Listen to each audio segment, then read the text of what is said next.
ভাই একটা টিকিট দেন তো। আরে ভাই লাইন এসে দাঁড়ানলা। ছোট ভাই, এই জগলু যেখানে খাড়ায় ওখান থেকে লাইন শুরু হয়ে যায়।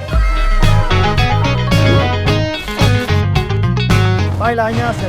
এই জগলু যেখানে খাড়ায় লাইন ওইখানেই শুরু হয়।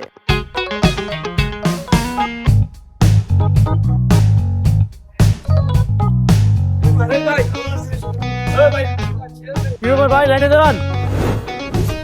এই জগলু যেখানে খাড়ায় লাইন ওইখান থেকেই শুরু হয়। ভোট কেন্দ্রে সবাই সমান, লাইনের যেখানে নিয়ম, জগলু মিয়াকে সেখানেই দাঁড়াতে হবে। তাহলে নিয়ম মেনে ভোট কেন্দ্রে প্রবেশের পর প্রতিবন্ধী, বৃদ্ধ ও অসুস্থ ছাড়া সকলকেই লাইনে দাঁড়িয়ে সুশৃঙ্খলভাবে ভোট দিতে হবে। গণতন্ত্রে সবাই সমান, নিয়ম মেনে লাইনে দাঁড়ান, নিজে ভোট দিন, অন্যকে ভোট দিতে সুযোগ করে দিন।